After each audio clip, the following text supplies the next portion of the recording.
Okay. Hey, Jaylin, just curious when you guys knew Coach Musselman was getting his surgery and just kind of what's your reaction to that? Coach told us about his surgery after the game last night, but we kind of all knew that something was up with his shoulder when he was walking around practice with a heating pack or ice pack on his shoulder while just coaching with one arm down, one arm up pointing. But I think we're going to continue to do what we've been taught, what we've learned throughout the months that we've been here, and our coaches, Coach Gus, Smart, and Coach Moser, are going to keep on going. We want to keep it rolling. This is Coach Smart, a lot of pro experience. He'd never been in college until this season. How do you think he's made the transition? How do you think he'll do as the interim head coach? Coach Smart, I think he's going to do really good. He's really smart. He knows the game really good. He's one of the guys I always talk to about, like, if it's one of the games coming up or if we're talking about one of our past games. So Coach Smart's a really good coach, and I think he's going to do a really good job.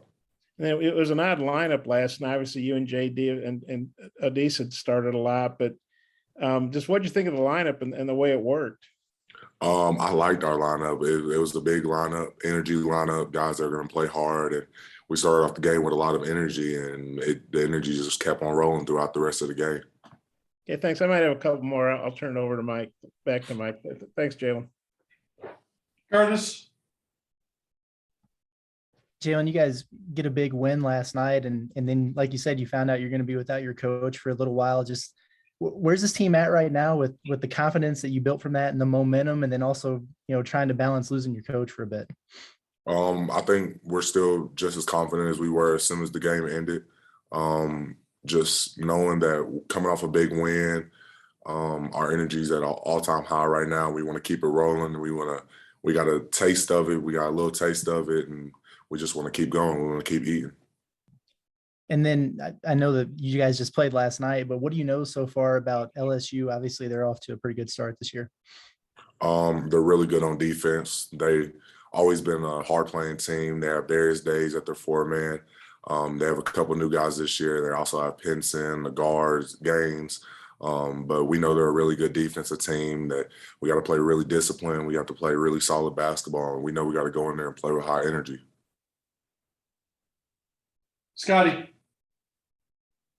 Yeah, Jaylin, you've got 10 plus rebounds in the last 3 games and double doubles in your last 2. Do you feel like right now maybe you're as locked in as you've been maybe in your career on the glass? I mean, I guess you can say that. I guess I've just been lucky. A lot of the rebounds have just been coming my way, and I guess I've just been coming up with them. But I don't know. I guess I'm just doing good on that part of my game. Being in the right spot is a skill, though, don't you think? Like just kind of knowing, kind of reading where a missed shot might come off. Oh yeah, for sure. That's one of the things that I feel like I'm good at, is just being able to tell if a shot's short or long or whatever, something like that. And that's one of the things I've always worked on or been good at since I was young.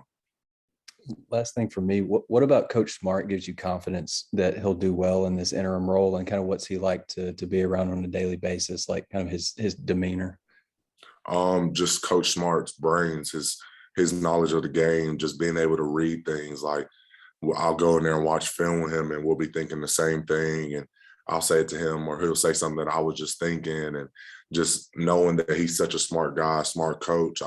All of our team, we have confidence, all the staff. I feel like we all have confidence that he's going to be able to lead us in the direction that we want to go. Hutch. Yeah, Jaylin, I'm curious, does not having Muss the next couple of games, is it kind of good that y'all had such a good performance against Missouri to kind of send them off on? And do you think that maybe could give y'all some momentum going forward, without Coach Muss? Yes, I think last night's game was a really big game for us. It's what gets us, I feel like it's going to get us going.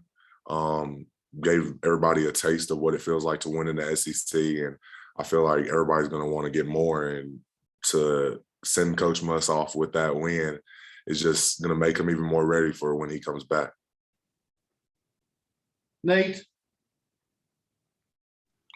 Yeah, Jaylin, were you surprised that y'all actually handled the ball better with just one guard last night? That 4 big guys could play together so well. I wouldn't say we had 4 big guys in there. Deese is a 2-3. We got Trey, he can play 3-4-5, and Monty's a 4-5, and then I wouldn't consider myself a strictly 5-man. So I think that we had a lot of smart players in the game, and with one guard in the game, I feel like we slowed the game down a lot more, ran screens, moved the ball around, and that contributed us to not having as many turnovers. Thank you. Bob, Hey, Jaylin, I think, a lot of people, when they saw that lineup, they thought, wow, those are some good players, some physical guys, but where's the scoring going to come from besides JD? And I think the combined, you guys averaged less than 50 points coming in. But I thought JD did a really good thing. He got you a nice shot inside. He got Kamani a nice shot inside. What'd you think of the way JD got the other guys involved, even though he's, primarily thought of as a scorer? Yeah, JD's such a great player overall. He's such a smart player. He'll just talk to me throughout the game. And I tell JD, I remember we were talking one time, I think it was after our Cincinnati game. I was telling him, like, JD, you're such a great player because you're so good at offense. Like, you're so great at creating open shots for your teammates. You're so great at creating shots open for yourself. And when he's creating shots for his teammates, I feel like he's playing some of the best basketball that he can play because he's able to do both. And I feel like that's one of the best parts of JD's game. Do you guys know Coach Smarts from Baton Rouge? No, actually, he did say that today when we were watching film. Obviously it'd be a big game if you guys are playing whoever, wherever, but for him to go back to his hometown, playing the 12th ranked team, I know you guys want to win, no matter what, but what do you think about this being a homecoming for him, literally, and does that add a little fuel to your fire? Yeah, Coach Smart was telling us about that today during film, and I feel like it'll be good. I know he wants to go in there and win just as much as any of us. So going in there trying to get this win, I feel like it's going to be a big thing for us. And LSU, they're ranked 12th. They're playing great. They only lost at Auburn. That's their only loss, I think. They won at Florida. That's a really good win last night. Just how big a challenge is this for you guys or for anybody going in there? LSU plays really great at home. Their crowd's always super engaged, especially from last year. I know that, even though it was a COVID crowd. So going in there and playing against a ranked team, a really great defensive team, us playing, this is going to be a really good test for us. Going in there off of a win, we want to keep it going, just go in there and get a win. One more, I think you drew one charge last night. Maybe I missed one because you draw so many, but I think that gives you 17, which is more than you had all last year. I know you're playing more minutes, but just what do you think about already surpassing your charge total taken for last year? Yeah, we have a charge wall down there, and I always look at it. I try to keep track, but charges has been something I've always done my whole life since I was this young. Since I remember playing basketball, it's been something my dad's always taught me to do, and that's just it just shows I'm always going to be, or that I know what position to be in on defense, and I'm just happy I passed my goal from last year. Okay, thanks. thanks, Jaylin. Appreciate your time. Yeah.